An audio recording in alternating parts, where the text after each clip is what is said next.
大家好，歡迎嚟到不左不右呢個頻道，關注中立嘅新聞，盡量傳播真實嘅信息同提供客觀嘅分析。今日係2025年2月24日，亦即係俄羅斯烏克蘭戰爭嘅第3週年。喺踏入第3週年之際，川普最近對烏克蘭總統澤連斯基嘅講話又引起咗巨大嘅爭議。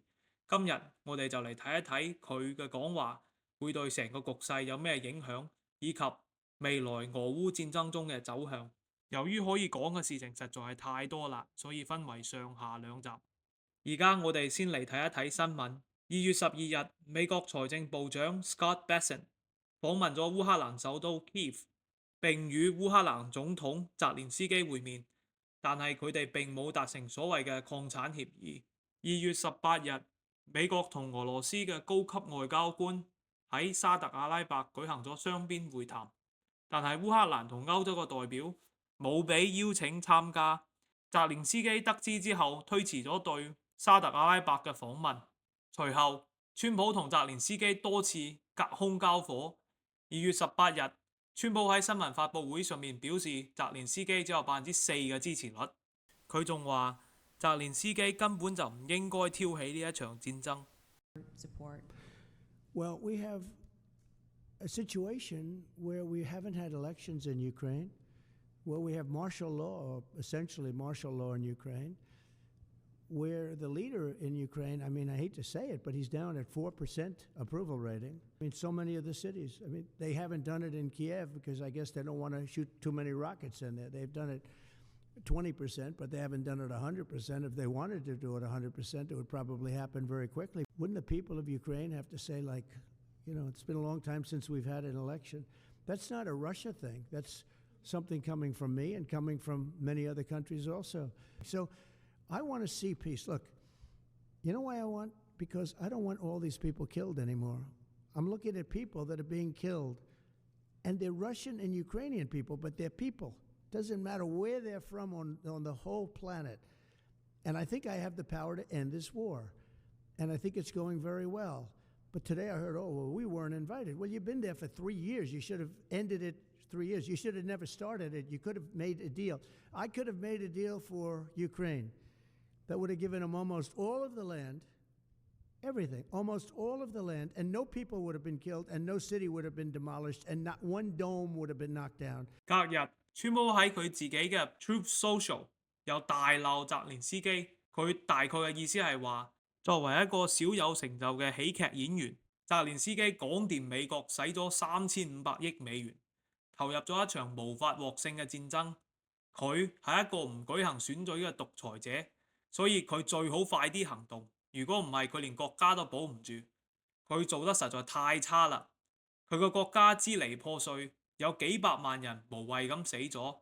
2月20日，美國嘅烏克蘭特使 Keith Kellogg 同澤連斯基會面，稍微緩解咗美烏之間嘅緊張關係。Kellogg 仲讚揚咗澤連斯基，但係依然未能達成礦產協議。講完咗新聞，我哋嚟睇一睇事實。第一個事實係1994年烏克蘭簽署咗布達佩斯安全備忘錄，上面講明烏克蘭放棄佢當時擁有嘅核武器，換取俄羅斯向烏克蘭提供安全保證，承諾唔進攻，亦都唔威脅進攻。而美國同英國就承諾，如果有任何嘅進攻發生，佢哋會通過聯合國安理會對烏克蘭提供援助。2014年，烏克蘭發生咗顏色革命，即係所謂嘅廣場革命。2月21日，親俄羅斯嘅總統 Yanukovych 逃離咗首都 Kyiv， 到咗莫斯科。2月22日，烏克蘭嘅議會最高拉達罷免咗佢嘅職務。而2月27日，俄羅斯趁機喺克里米亞發動咗叛亂，暫時咁攞得咗克里米亞。而4月起，烏克蘭東部頓巴斯中嘅頓涅茨克同盧甘斯克發生咗內戰。2014年9月5日，烏克蘭、俄羅斯、烏東頓巴斯嘅2個州以及歐洲大部分國家簽訂咗明斯克協議。2015年嘅2月21日，又簽訂咗另一份新明斯克協議。呢兩個協議暫時停止咗全面嘅戰爭，但係眾所周知，俄羅斯喺2022年2月24日開始全面入侵烏克蘭。過去呢3年發生嘅俄烏戰爭發展嘅過程係非常之曲折嘅。呢度呢，我就唔做太多嘅描述。喺 YouTube 上面有好多軍事嘅博主有講過呢一類型嘅嘢，大家可以參考。但係呢個戰爭基本上可以分為3個階段。第一個階段係2022年初，俄羅斯想閃擊烏克蘭，但係佢呢個企圖破產。第二階段，戰線集中喺頓巴斯地區。2022年下半年，烏克蘭進行咗一次成功嘅反攻，收復咗哈爾科夫州大片嘅領土，同埋解放咗赫爾松市。但係喺2023年6月份嘅第二次反攻中呢，收效甚微，冇攞到太大嘅成果。而我哋而家喺第3階段，俄羅斯得到咗伊朗同朝鮮嘅軍事以及人力嘅協助，以及中國嘅經濟援助，重新發動進攻，正喺度慢慢咁吞食緊頓巴斯嘅領土。而烏克蘭不甘示弱，進入咗俄羅斯嘅庫爾斯克州，亦都奪取咗部分嘅領土。雙方都未能攞到決定性嘅戰略勝利。另一個事實就係，雙方嘅傷亡都非常之巨大。2月22日，烏克蘭宣稱俄軍嘅傷亡達到864800人，而2024年底，俄羅斯宣稱烏克蘭軍方傷亡達到100萬人。呢啲數據俾人廣泛認為係宣傳性嘅，但係美國以及歐洲評估嘅傷亡都非常巨大。佢哋評估俄軍傷亡大概60到80萬，烏軍傷亡大概20到30萬。俄羅斯同烏克蘭嘅戰損比大概為2:1到3:1。根據開源網站 ORYX 嘅統計，俄軍損失咗20447部裝甲設備，包括3773部坦克；烏軍損失咗7887部裝甲設備，包括1078部坦克。烏克蘭總統澤連斯基係戰爭嘅關鍵人物，佢喺2015到2018年參演咗電視劇《人民公僕》，並19年當選為總統。戰爭開始之後，佢拒絕離開 Kiev， 並講出咗嗰句著名嘅我需要嘅係彈藥而唔係撤離嘅呢句說話。喺 Kiev 脫離危險之後，佢多次出訪各國，參加咗唔同嘅會議，成為咗烏克蘭尋求對外援助嘅核心人物。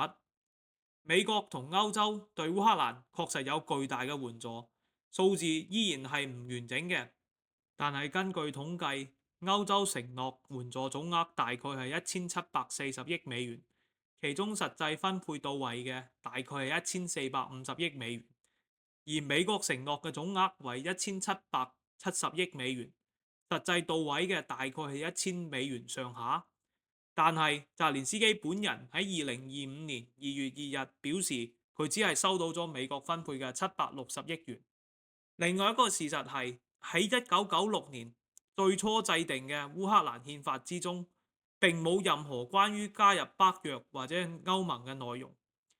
2010年 Yanukovych 上台之後，甚至通過咗法律，正式確定咗不結盟地位，明確唔會加入北約。但係喺2019年2月7日，烏克蘭協會通過咗修憲案，將加入北約同埋歐盟嘅目標正式寫入咗烏克蘭憲法。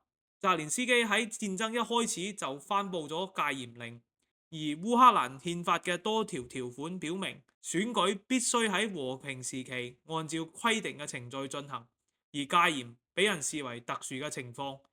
戒嚴令嘅實施同埋每一次延長，都必須經過最高拉達通過，總統係冇權單獨決定嘅。而澤連斯基政府喺2022年中就形成咗每隔3個月就延長一次戒嚴令嘅慣例，而每一次都可以獲得通過。而最近一次係2025年2月6日。事實講完，開始講一講我嘅睇法。首先，我哋要再次重申，俄羅斯對烏克蘭係侵略。唔係因為烏克蘭去挑釁俄羅斯，或者係因為烏克蘭想加入北約，俄羅斯必須要做出反擊。呢啲咁嘅講法完全都係一派胡言。俄羅斯喺2014年開始對克里米亞同頓巴斯就開始咗侵略啦，並且延續到而家。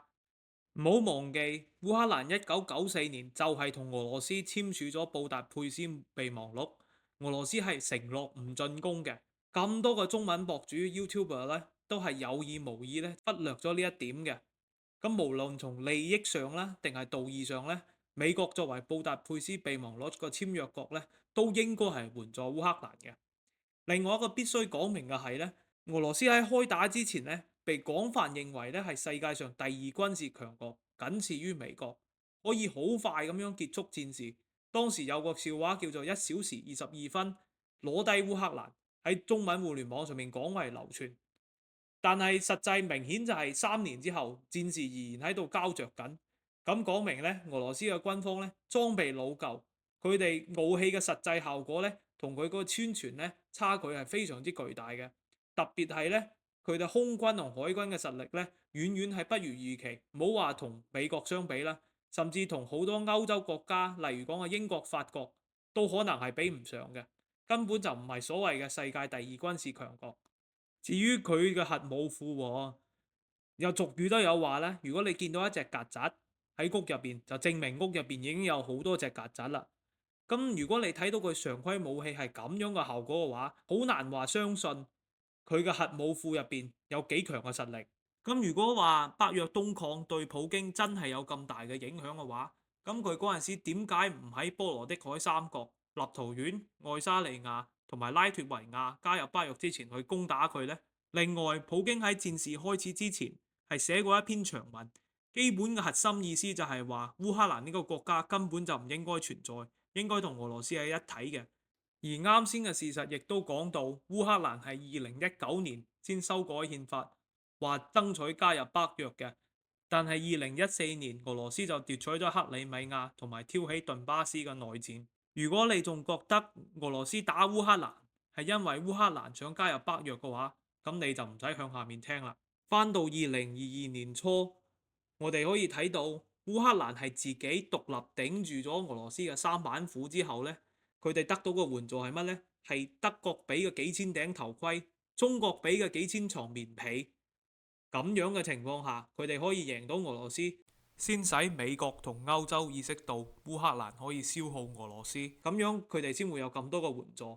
可以話烏克蘭戰爭打到呢個地步嚟講呢，最大嘅功臣就係烏克蘭人自己嘅。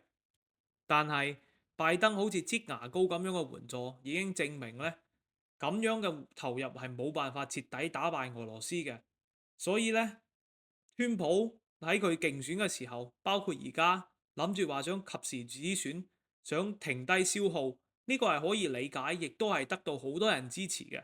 喺我哋之前幾節節目入邊呢，都有講過美國點解要減低國債，咁樣嘅做法係可以正常理解嘅。但係佢係用咗最難以令人接受嘅方法嚟講呢啲嘢。佢喺新聞發佈會講嘅，以及喺佢 Truth Social 上面講嘅嘢呢，基本上係漏洞百出。你只要聽一聽事實，你就知道根本就唔係咁嘅回事。澤連斯基既唔係獨裁者，佢嘅支持率亦都絕對超過50%，更加冇挑起呢一場戰爭。當然，川普係出咗名嘅嘴臭，但係呢次發言絕對係最具爭議嘅，幾乎冇一句咧可以令中立群眾可以接受，俾人口誅筆伐咧係完全應該嘅。當然，我哋第一集就已經講到，川普係慣常使用極限施壓嘅手法，所以始終都要睇一睇佢係點樣做，先嚟可以評判佢點樣嘅講法。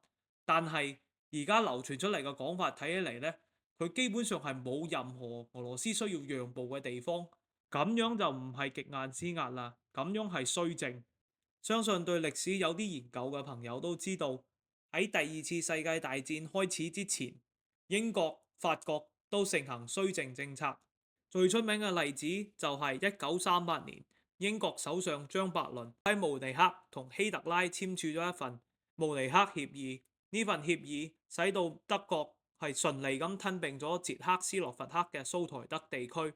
所以而家川普政府嘅講法，特別係佢本人嘅表態呢，係使到好多人，特別係盟國、歐洲盟國都懷疑起美國係咪進行咁綏靖政策。川普以及曼斯之前話歐洲嘅援助力度唔夠，確實如此。但係呢個並唔可以公平咁反映絕大部分嘅歐盟國家對俄羅斯都係非常之強硬嘅力度。但係如果美國老大哥都係咁低聲下氣，咁只能讓歐洲咧繼續懷疑落去啦。如果連最親密嘅歐洲盟友都喺度懷疑你嘅話，咁你美國喺歐洲甚至全球嘅國家利益，去點樣去得到呢？似乎川普係冇諗過呢個問題嘅。從第二次世界大戰結束之後，世界就形成咗以美國為核心嘅聯合國體系。建入呢個體系嘅初衷呢，就係避免所謂嘅叢林法則，亦即係話邊個拳頭大就邊個話事。美國喺第二次世界大戰中嘅對歐洲、亞洲嘅援助同埋參戰，係極大咁增強咗美國嘅聲望，咁樣先至係美國可以作為呢個體系嘅核心嘅精神上嘅原因。而呢個精神上嘅支柱呢，到而家依然係存在嘅。而家川普咁樣嘅講法，無論佢係真係咁樣諗，定係只不過係佢一個談判技巧，都係始終引起咗盟國嘅猜疑。特別係而家亞洲嘅盟友都係有咁樣嘅諗法。無論你係日本、韓國，甚至係台灣，你都要再諗一諗，如果係真係有戰事發生喺台海地區，甚至係朝鮮地區，美國會唔會參戰？咁樣嘅猜疑呢，絕對對美國嘅亞太目標係冇一啲幫助嘅。如果川普一開始嘅目的係想俾歐洲援助多一啲，然後佢哋嘅精力可以集中喺亞太地區嘅話，咁就起咗最反方面嘅效果啦。從另外一個方面嚟講，如果歐洲喺呢一件事上面發現佢哋唔可以咁依賴美國嘅話，更加會獨立性咁同埋中國會喺某一啲方面合作，咁樣你想圍堵中國嘅戰略呢，就自然就失效啦。